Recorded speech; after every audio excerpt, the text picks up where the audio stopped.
Hello, and welcome back to another Pen Talk. Thanks for tuning in. Thanks for joining me as I explore the unbelievable, amazing, surprising, wide world of pens.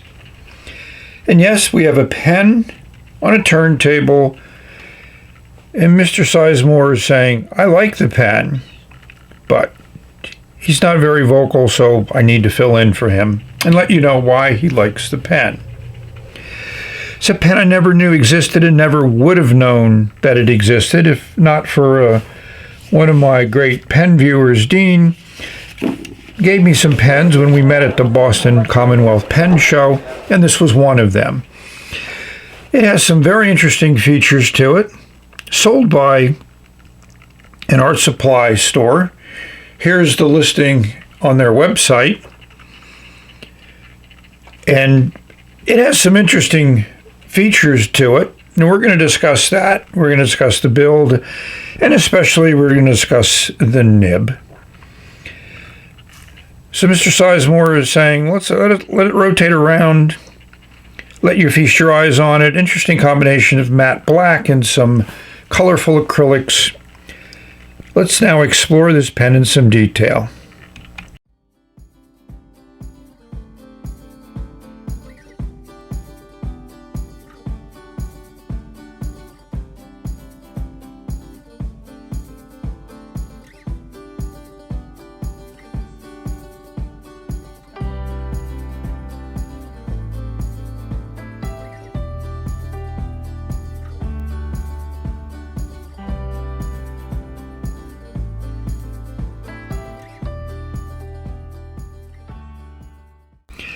So the first thing you'll notice is that it just kind of feels different in the hand. Good different.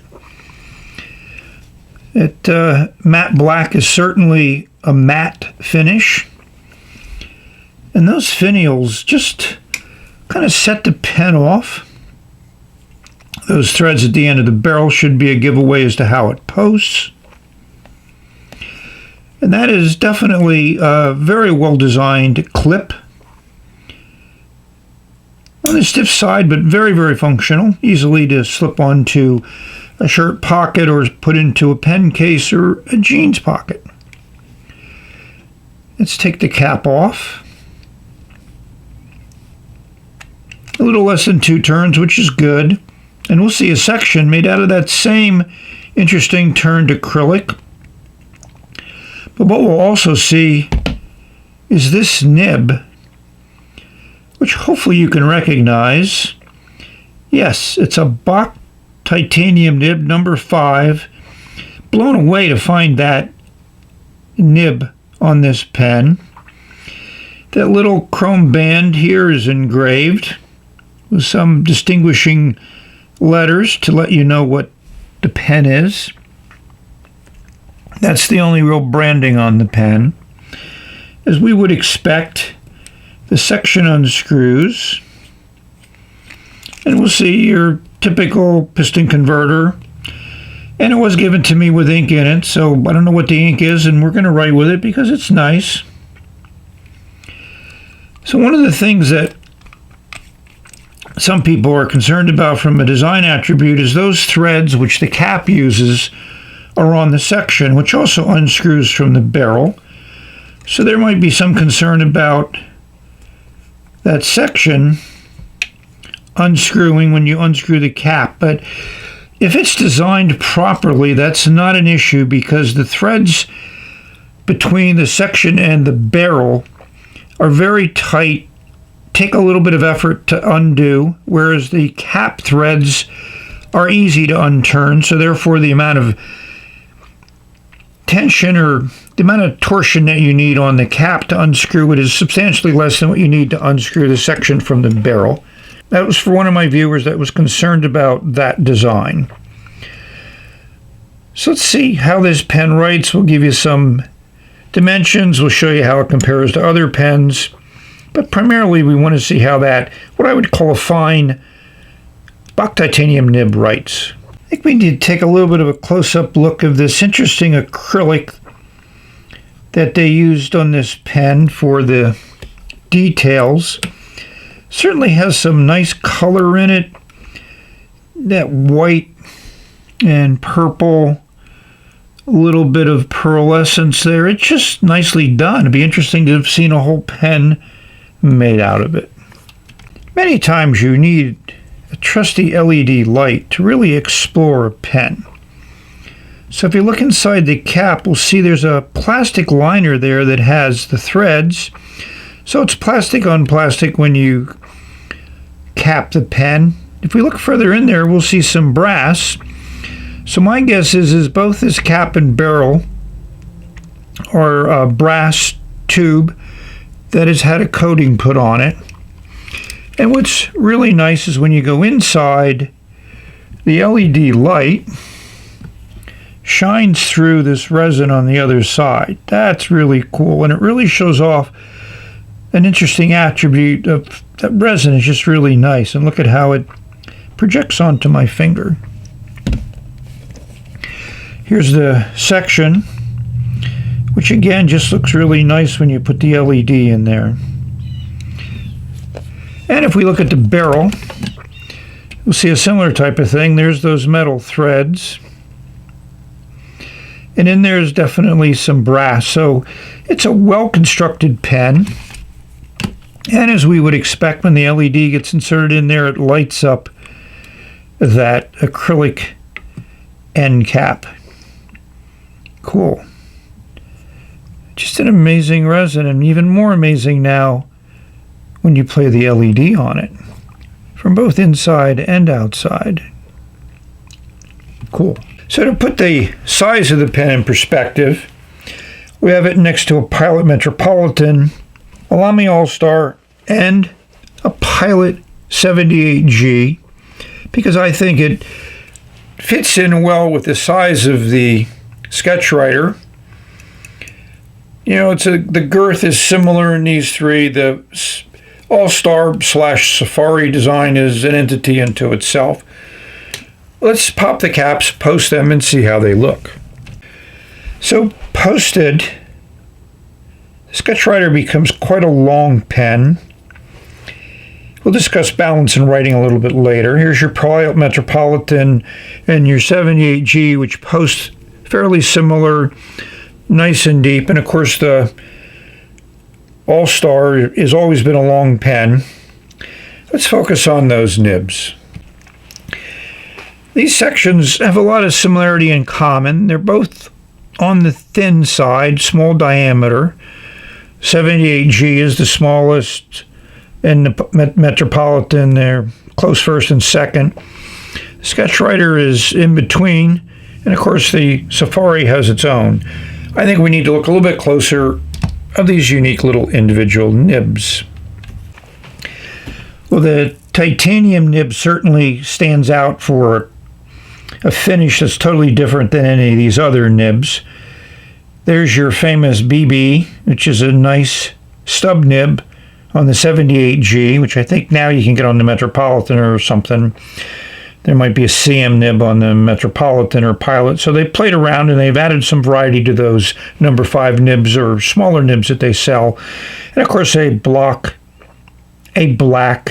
Lamy nib, Safari style nib I call it, you know, that slip-on one with the wings, but couldn't have 4 different types of nibs in these pens.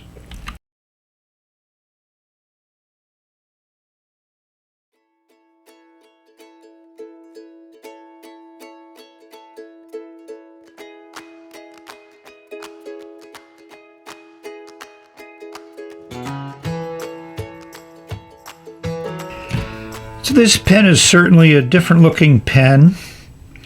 In my research, it looks like Jerry's Artorama is the only place that sells this pen. I'm assuming it's sourced from Germany with the Bock nib in it, and just from the basic look of it. It feels good in the hand. We'll give you those dimensions. And it's a little short to write with without being posted. And it is a screw to post, so that's nice. And you can't line up the clip with the nib, but I'm assuming I could move the nib around in that nib assembly if I wanted that to happen, but I'm not in the mood to do that now. It does add the weight to the pen, and it certainly makes it more than long enough for any hand. And it doesn't change the balance that much, but as a SketchWriter, my thought would be is you don't really want too heavy of a pen, and that cap does add a decent amount of weight to this overall pen. I like the section. It's a little on the small side, but it's usable for me, and the flare out is nice at the end. We'll give you the dimensions of that section. And I do really like that acrylic. Something a little bit different that I haven't seen in any other pen. So enough talk. We're going to write with that Bock titanium nib with the unknown ink. In my research on the pen, I did find it on Amazon for what appears to be list price, which is, I think, on the high side. And also, Jerry's is mostly listed when you do a research on Goldenritt or SketchWriter. And I think that price from Jerry's is excellent. So I think this falls into the value category, and primarily based on that nib, but also on the fit and finish and build of the pen.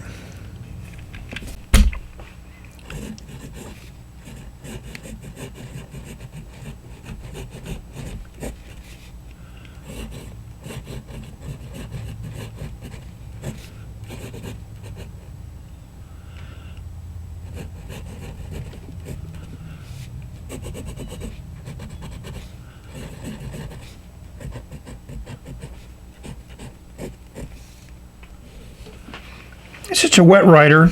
It's nice purplish, kind of inky in here. Kind of looks like a Birmingham ink, but I'm just guessing. So this titanium nib, and they call it Titan on the nib, is soft. I wouldn't call it a flex nib.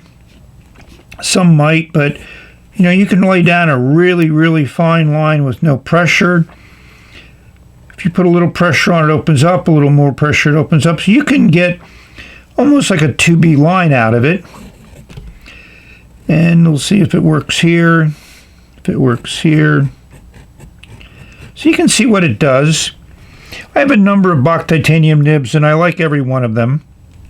They do have a pencil-like feedback, but they write with no pressure and then write a fine line. I think they come up to a medium. I think I actually have a broad one, which lays down an awful lot of ink. I think it's time to rate this pen, and I'm going to give it a 9.4.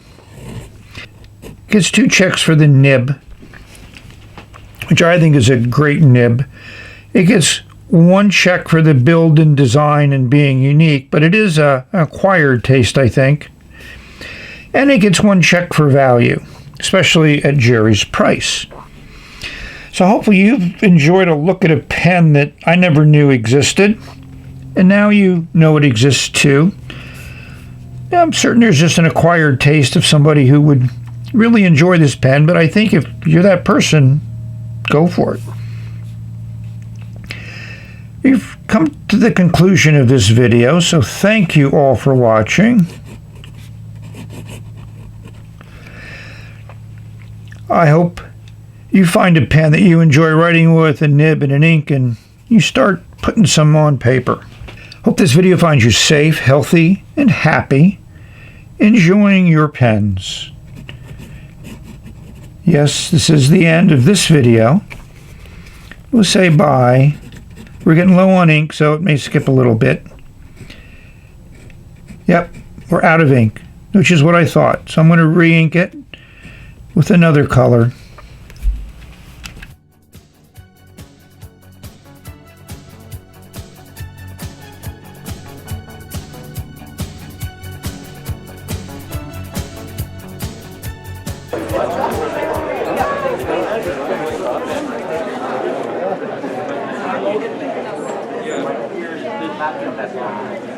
Yeah, like I said, I have some circles that I need.